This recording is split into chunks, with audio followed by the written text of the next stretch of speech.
nossa disposição perante a vida, ela é uma combinação do que nós sentimos nos diversos corpos. Nós como espíritos, nós como corpo astral, nós como corpo físico. O corpo físico afeta a nossa disposição, assim como a nossa condição de espírito afeta o nosso corpo físico. Então, a gente brinca muito, tem termo em português, esse fulano está enfesado, né? No sentido que intragável a pessoa porque fica difícil. O que significa o termo enfesado? Então, é o corpo que está trazendo uma condição de mau humor porque ele está se intoxicando com os resíduos da alimentação. Então é uma condição de corpo que afeta o humor. Assim como tem, por exemplo, certas situações onde a pessoa está doente, quem está com a barriga vazia, morrendo de fome, não sei o quê, não consegue meditar, não consegue pensar em Deus, porque aquilo está incomodando muito. Tem as condições onde o estado de espírito, ou seja, nós como espíritos ligados a faixas legais ou ruins, nós estamos transmitindo pela nossa percepção das faixas esta condição de humor para o corpo físico. Então, quando a gente fala estado de espírito, é a influência da percepção que o espírito tem em relação ao que ele se conectou com energias, trazendo para o corpo. Então, por exemplo, a gente entra no final do nosso ritual, naquela meditação onde nos conecta com a criação, nos conecta com Deus em faixas muito positivas, nós vamos como espíritos para um estado de espírito favorável, bom. Porque a frase estado de espírito não quer dizer só coisa boa, pode ser coisa boa ou coisa ruim, mas é a influência que vem através de nós, espíritos, sobre o corpo. A gente tem que perceber muito isso, porque senão a gente começa a confundir o que está acontecendo com a gente na vida no plano Terra. Tem pessoas que se alimentam muito mal, têm hábitos de vida muito inadequados e acabam com isso desequilibrando a sua biologia interna e são mal-humorados, indispostos, não têm energia, têm um monte de problemas. E acham que isso é uma condição do espírito, é uma característica de personalidade, não sei o quê.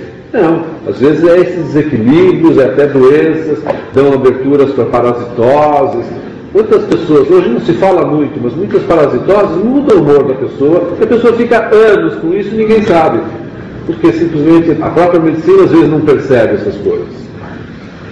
E a gente tem que perceber quando é essa influência desse tipo de coisa. Outros é uma questão de personalidade. A pessoa tem uma personalidade mais elétrica, agitada, outra tem uma personalidade mais tranquila, mais calma, outra mais fleumática, que fica até meio devagar. Também é natural, ou seja, nem todos os seres humanos têm que ser iguais. Muito pelo contrário, todos somos diferentes, né?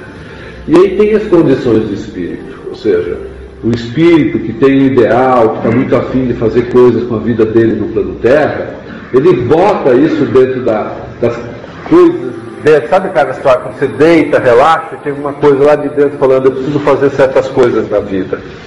Isso é uma coisa que, como o espírito está trazendo essa intenção para a realidade da vida. Então, quando a gente fala de vocação, quando a gente fala aquelas missões que as pessoas acabam se assumindo, vem muito da intenção do espírito. Agora, lembre-se, eu gosto de usar muito a comparação do espírito como um motorista de um carro, né? Então eu falo, a gente pega o carro e vai. Só que lembre-se que o carro, no caso do corpo do ser humano, é um carro inteligente, espertinho. É que nem aquele filme Herbie lá, o Fusca Falasse, né?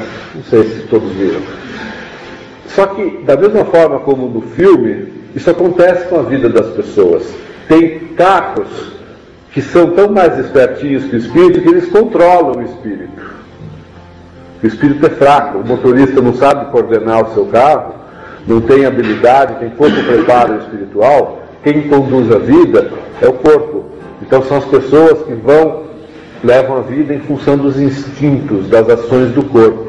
E não conseguem ter o rumo em função do espírito, que é o motorista deste carro.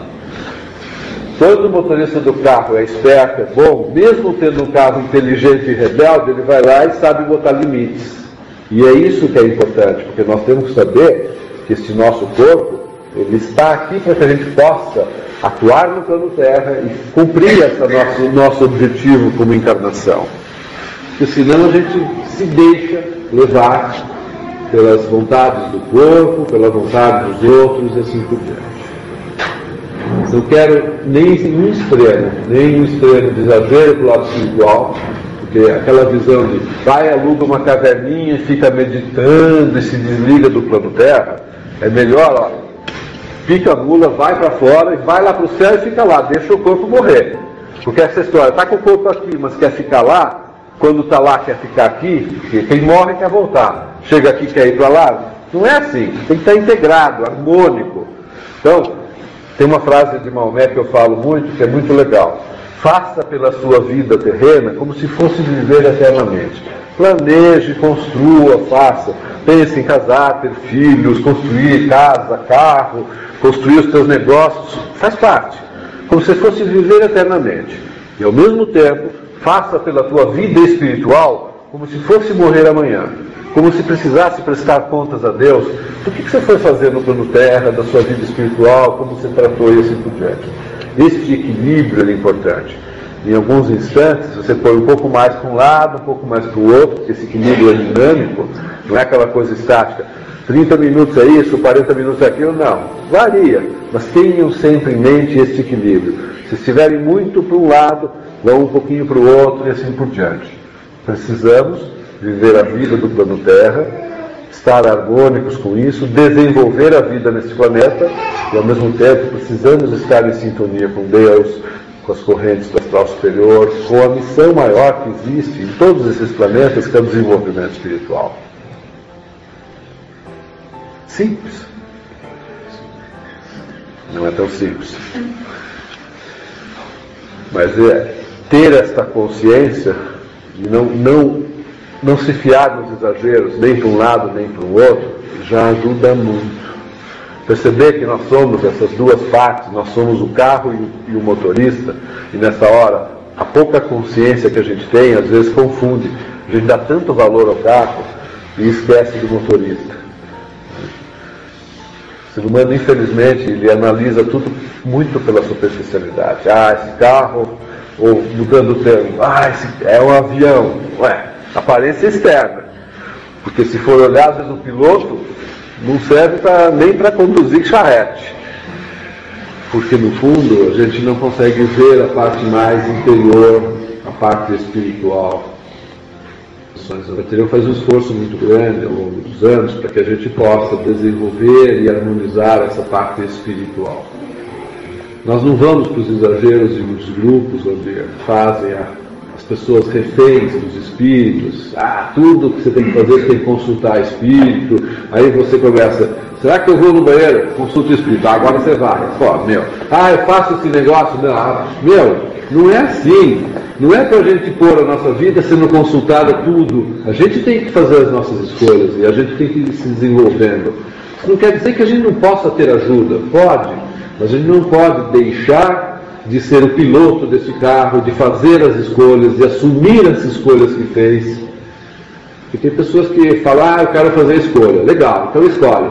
Aí depois escolheu errado, não, mas isso eu não quero assumir. Peraí, não tem essa história. Fez a escolha, assume. E tem que fazer a escolha, mesmo que a escolha seja uma omissão. E aí, a frase final é: se vocês querem ser felizes, e vocês fizerem a escolha de ser felizes, assumam isso, batalhem por isso, e se desenvolvam, e sejam felizes.